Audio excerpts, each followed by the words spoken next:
Bisa nggak kalau saya bikin jadi 10%? Jangankan 10-20% aja saya masih berani kok.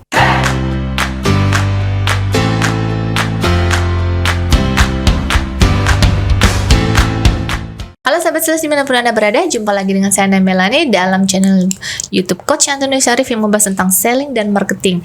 Nah, kali ini kita akan membahas pertanyaan yang datang dari sahabat sales juga. Nah, kasihan juga ya, dia ini 3 bulan kerja namun karena tidak closing maka di PHK. Nah, gimana sih supaya tempat barunya itu dia bisa bisa istilahnya ada produk lah yang terjual gitu ya. Nah, sahabat sales, sebelum kita lanjut dengan bincang-bincang menarik kali ini, yuk kita simak yang mau lewat berikut ini ya. Sebelum Anda lanjut nonton video ini, silakan Anda subscribe, like, dan share kepada teman-teman Anda sehingga channel ini bisa bertumbuh. Halo sahabat sales dimanapun Anda berada, jumpa lagi dengan saya Anda Melani dan saat ini sudah ada bersama saya Coach Antonius Arif. Halo Coach. Halo. Sehat-sehat ya Coach? Sehat. Oke, Coach, kita mau bahas ini nih, pertanyaan dari sahabat sales. Nah, namanya itu dari Rizky. Ricky ya, Ricky Dian. Nah, Ricky ini bilang mau minta saran nih, Coach. Katanya dia sales baru, terus dia jual mobil 3 bulan, tapi nggak ada hasil, akhirnya malah di PHK. Namun dia itu masih tetap pengen jadi sales nih, Coach. Nah, makanya dia minta saran gimana sih supaya di tempat baru nanti bisa closing gitu. Oke. Nah ini ya, langsung saya kasih ilmu yang cespleng. Wah, Ricky. Ya, mandi kembang. Mandi kembang 7 rupa gitu. Iya, mandi kembang 7 rupa, ganti nama, tumpengan Enggak bercanda Ricky ya.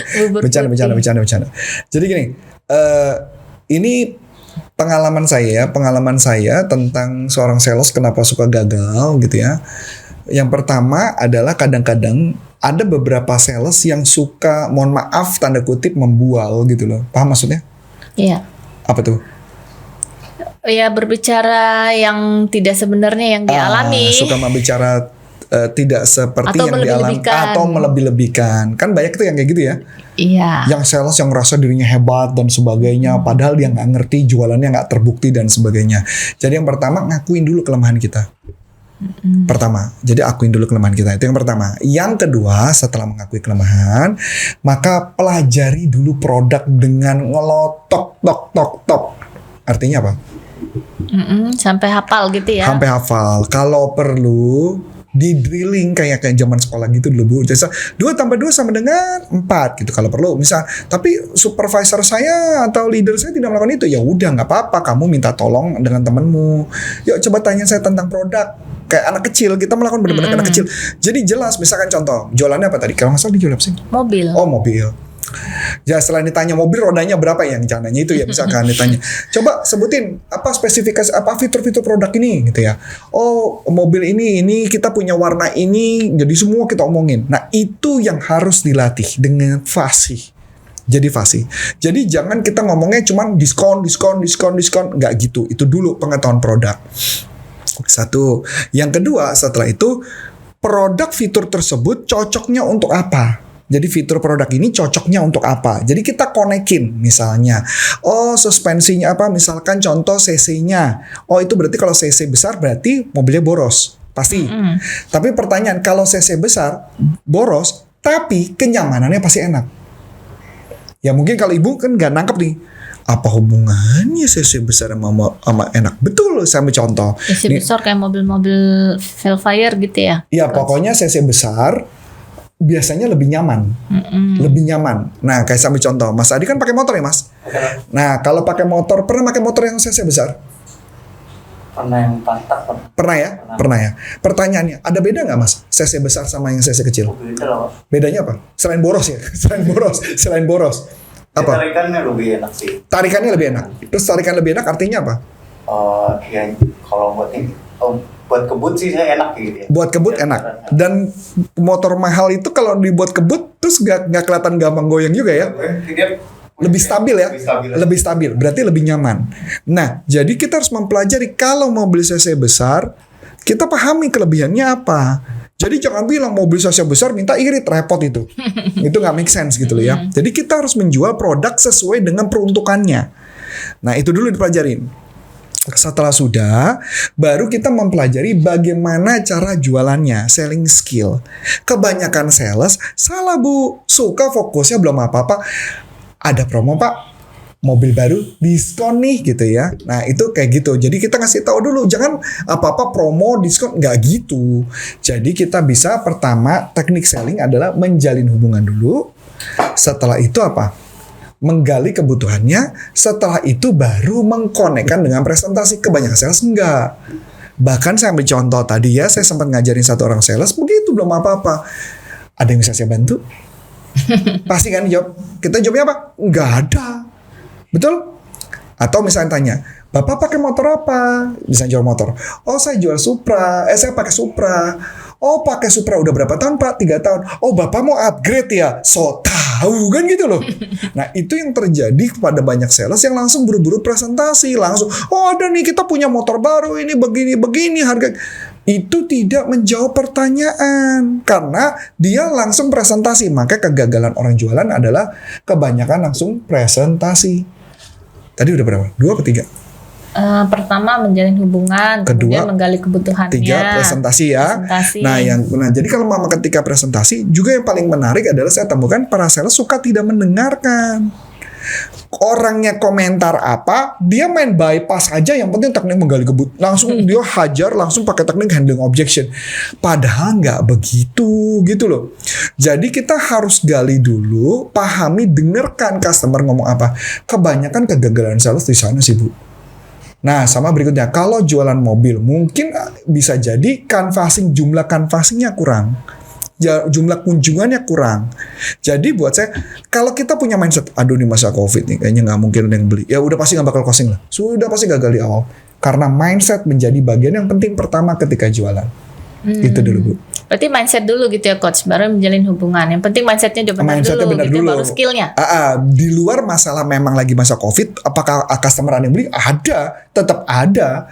Pertanyaannya kita punya belief nggak bahwa produk itu kita bisa jualan? Kalau kita punya belief itu maka everything it's gonna be alright, it's gonna be easy, it's more easy ketika jualan. Gitu. Oke. Berarti saudara Ricky ini sahabat sales nih bisa ya di tempat baru.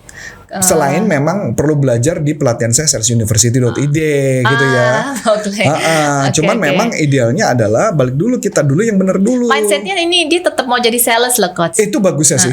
Itu bagusnya sih. Kalau dia mau jadi tetap jadi sales ya. Meskipun dia di PHK 3 bulan dia nggak berhasil closing di PHK, sahabat kita ini tetap dia mau jadi sales. Iya.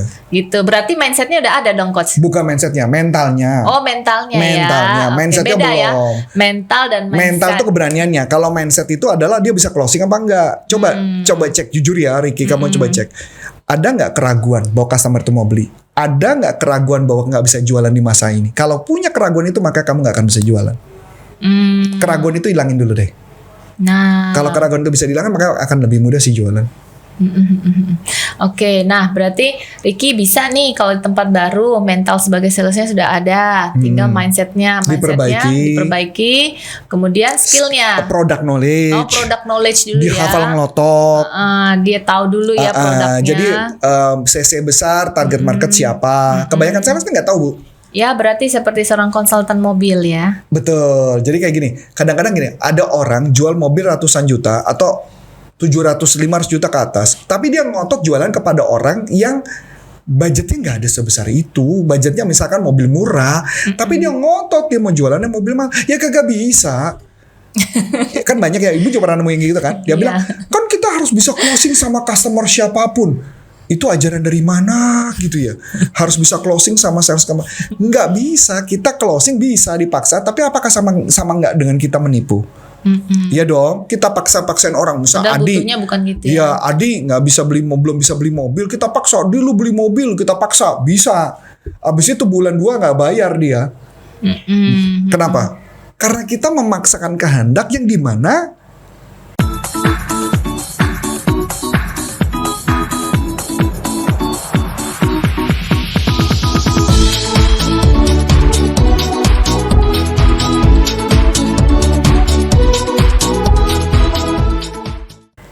Adi belum waktunya. Beda ya, kecuali dia rumahnya, tanahnya ternyata di Pertamina ada minyak. Nah, dia beli mobil, itu masuk akal. Oh, yang kayak lagi viral ya. Yang lagi viral itu. Jadi maksud saya, balik lagi target marketnya. Kalau target marketnya salah, ya nggak bisa. Jadi jangan dipaksain. Karena saya nemuin, kan ada tuh tadi sales yang ngomong gini, wah kita jual aja sama si ini. Saya tanya, emang duitnya ada? Ya tapi dia butuh Pak. Ya duitnya ada apa enggak? Itu yang disebut namanya BANT. Jadi ada budget, apakah orangnya pas, dia butuh apa enggak, time. Semua orang juga butuh mobil mewah, tapi pertanyaan budgetnya ada enggak? Ya kalau nggak ada budget ya jangan dipaksain. Kalau sedangkan kita kan pernah dapat satu customer ya Bu, waktu itu inget ya, customer yang ngotot ya, kita harus bisa jualan sama semua customer siapapun. Saya cuma nanya, ada total database ada berapa Pak? Berapa tingkat closing ratio? Ternyata closing ratio cuma hanya di bawah 5%. Lah kalau di bawah 5% berarti target market tepat nggak? Enggak. Tidak tepat. Berarti bisa nggak kalau saya bikin jadi 10%? Jangankan 10-20% aja saya masih berani kok. Yang penting targetnya tepat. Target marketnya tepat. Kalau target market salah sih nggak bisa sih. Lupakan. Lupakan. Oke. Nah, Ricky, jadi sekarang sudah mulai semangat lagi ya Ricky ya. Di tempat yang baru ya. Semoga langsung bisa closing ya. Kabar-kabarin kita ya Kak ya. Oke, sahabat sales dimanapun Anda berada, itulah topik kita kali ini. Kalau masih ada pertanyaan seputar topik kita kali ini, boleh langsung dilayangkan ke channel YouTube kami ini. Dan yang mau ikut pelatihannya di mana Coach Arif? Di salesuniversity.id. Di sana ada pelatihan tentang selling, dan jangan lupa juga bisa lihat di Corpora Consulting. Kebetulan kita lagi ada pelatihan tentang selling. Itu macam-macam topiknya, dari psikologi selling, mastery handling objection dan closing. Semua tentang selling skill. Semua tentang selling ya, macam konsultatif selling, NLP powerful selling, dan masih banyak lagi. Itu harganya juga murah kok, cuma 359.000. Murah ya. Dan juga ada, dan bisa masuk ke dalam grup kita. Dan juga ada associate saya, tim trainer, authorized signature trainer saya, itu pelatihan juga murah kok, cuma 250.000. Wah, nggak sampai, malah nggak sampai 250.000. Dan itu untuk pertemuan dan tetap bisa di coaching juga. Oh, oke. Berarti kelas-kelasnya ada di pelatihan motivasi, ada di Sales University, kemudian di ada lagi corporaconsulting.com. corporaconsulting.com ya. Oke. Jadi sahabat sales bisa diklik gitu ya. Klik langsung aja ke sana ya. Oke, Coach Arif, sampai di sini dulu bincang-bincang kita dengan saya Melani Dan saya Coach Antonio. Terima kasih, sukses buat Anda dan sampai jumpa. Salam performan. Bye bye.